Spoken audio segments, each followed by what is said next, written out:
এই লেকচারে আমরা আলোচনা করব specific viral infection, herpes infection. Herpes ইনফেকশনের ক্ষেত্রে যদি দেখা যায় যে অনেক ক্ষেত্রে আমরা বলি যে জ্বর ঠোসা পড়েছে এই জিহ্বার পাশে, তারপরে ছোট ছোট ব্লিস্টারের মতো দেখা যায় স্কিনের উপর, এটাকে আমরা বলি মেইনলি হার্পিস ইনফেকশন। ঠিক আছে, হার্পিস ভাইরাসের জন্য এই ইনফেকশনটা হয়ে থাকে। So the structure of herpes infection, herpes virus, consists of a relatively large double-stranded linear DNA genome. তার মানে এটা কিন্তু অনেকটুকু উন্নত একটা ভাইরাস।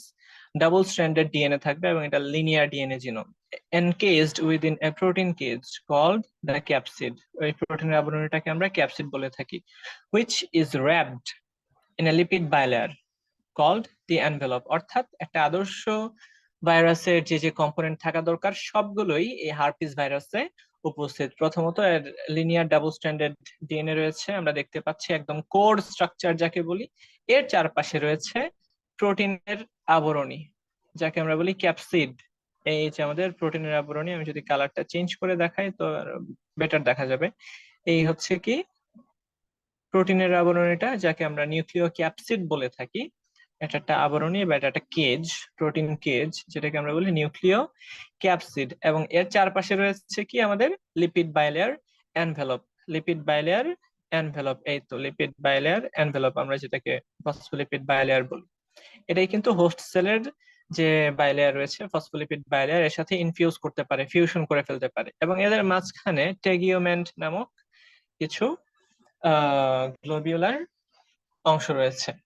এবং এর উপরে রয়েছে আমাদের যত প্রোটিন, সারফেস গ্লাইকোপ্রোটিন, তারপরে GD, surface glycoprotein, GD, GC, glycoprotein, GH, GL. আচ্ছা, এগুলোরই কোন একটা স্পাইক প্রোটিন হিসেবে কাজ করবে এবং এরা কি করবে, যে বাইন্ডিং এ হেল্প করবে। Herpes results from infection with the herpes simplex virus, HSV. অনেক জায়গাতে এই ভাইরাসের নামটা দেখা যায় এই শর্টকাটে লেখা থাকে, শর্ট ফর্মে লেখা থাকে যে HSV, herpes simplex virus. Both herpes simplex virus 1 most produces cold sores, যেটাকে আমরা জ্বরম বলি, জ্বর ঠোসা বলি, এই যে cold sore বলে এদেরকে। And herpes simplex virus 2 which produces most genital herpes. তো দেখা যাবে যে জেনিটালিয়ার আশেপাশে এরকম ব্লিস্টারের মতো দেখা যাচ্ছে, এটা হার্পিস সিমপ্লেক্স ভাইরাস 2 এর প্রভাবে হয়ে থাকে। They can be spread when an infected person begins shedding the virus. যখন এই ভাইরাসটা চারপাশে ছড়াতে থাকে ঠিক তখনই এরকমটা হয়ে থাকে। According to the World Health Organization, around 60% of the total population globally have HSV1 infection and 11% have HSV2 infection. এটা কিন্তু একটা হিউজ নাম্বারের population. People who develop symptoms of herpes may first experience tingling, একটা tingling, একটা অনুভূতি feel করতে থাকবে, ইচিং, চুলকানি হতে থাকবে, তারপর বার্নিং হতে থাকবে, জ্বলতে থাকবে, and then notice sores or blisters forming around the mouth, HSV1, or genitals, HSV2. Symptoms tend to develop 2 to 20 days after exposure to the virus. If a person has an HSV infection, they will have it for the rest of their life. For the rest of their life. এটা কিন্তু আর কখনোই body থেকে বের হয়ে যাবে না। তেমন হতে পারে যে এটা জাস্ট ম্যানেজ করে নিতে পারে বডি, এরকম। Though some people never develop symptoms, symptom develop নাই করতে পারে। If symptom occurs, they reflect the type of HSV. যদি রিফ্লেক্ট এটা যদি দেখা যায়, সিমটম যদি দেখা যায়, তাহলে আমরা বুঝতে পারবো যে আসলে এটা কি HSV1 নাকি HSV2। যদি ঠোঁটের আশেপাশে মুখে হয়ে থাকে ওটা HSV1, জেনিটালিয়ার আশেপাশে হয়ে থাকলে HSV2. There is no cure for herpes, but treatment can help manage symptoms and reduce likelihood of them recurring. Second time যাতে আবার না হয় সেই জন্য জাস্ট এর সম্ভাব্যতাটাকে কমিয়ে দিতে পারে just. The three major class of drugs commonly used to treat genital herpes symptoms R acyclovir, যেটা আমরা এর আগের লেকচারে দেখেছিলাম, এটা একটা গুয়ানোসিন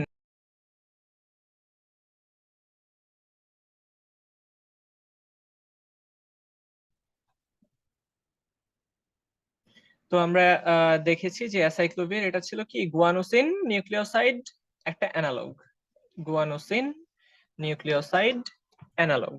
আচ্ছা, এবং জিটিপি যেভাবে যে বাইন্ড করে এটাও ঠিক সেইভাবে বাইন্ড করতে পারে থাইমিডিন কাইনেজ এনজাইমের প্রভাবে সেই অ্যাসাইক্লোভির ট্রাইফসফেটে কনভার্ট হয় পরবর্তীতে।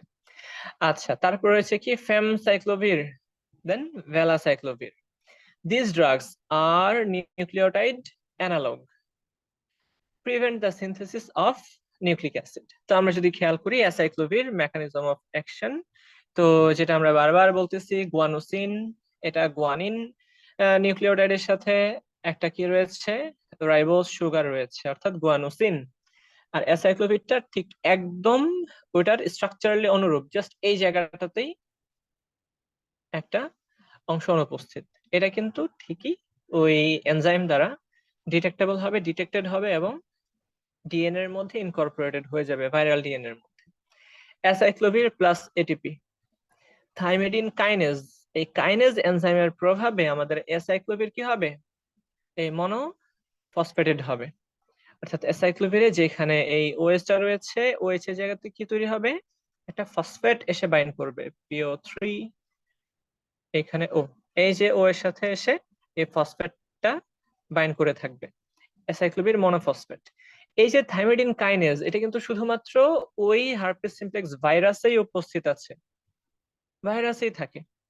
তো ভাইরাসে যেহেতু থাকে, তো ওই ভাইরাসের এনজাইমটাই শুধুমাত্র অ্যাসাইক্লোভিরকে কি করবে, মনোফসফেটে কনভার্ট করবে। তারপর হিউম্যানের এনজাইম যে অ্যাসাইক্লোভির ট্রাইফসফেট এটিপি তৈরি করবে, অ্যাসাইক্লোভির ট্রাইফসফেট তৈরি করবে। তো herpes simplex virus DNA polymerase তখন যেটা করবে, এই যে অ্যাসাইক্লোভির ট্রাইফসফেট এটাকে তার নিজের ডিএনএ তে ইনকর্পোরেট করবে পলিমারেজ রিঅ্যাকশনের মাধ্যমে। তো যেহেতু এটা আসলে তার নিজস্ব নিউক্লিওটাইড না, দেখা যাবে কি যখন প্রুফ রিডিং হবে তখন এই ভাইরাল এর ডিএনএটাকে একদম ভেঙে চুরে ফেলবে, বলবে যে এটা আসলে ডিএনএ হয় নাই, এখানে ভুল হয়েছে। তো ভাইরাল ডিএনএ সিনথেসিস এবং ইনহিবিটেড হয়ে যাবে পুরোপুরি। Acyclovir, a guanosine analog, is monophosphorylated in the cell by herpes simplex virus encoded enzyme thymidine kinase. Therefore, virus infected cells are most susceptible to this antiviral therapy. The monophosphate analog is converted to the di and triphosphate forms by the host cell kinase enzymes. Ultimately, acyclovir triphosphate compete with GTP, deoxyguanosine triphosphate, as a substrate for viral DNA polymerase and is itself incorporated into the viral DNA, causing premature DNA chain termination. So, viral DNA synthesis is inhibited. তো আমরা যদি অ্যাসাইক্লোভিরের therapeutic ইউজের দিকে তাকাই, আমরা শুরুতেই দেখতে পাবো এটা the treatment of initial episodes of herpes genitalis HSV2 এর জন্য আমরা ইউজ করে থাকি।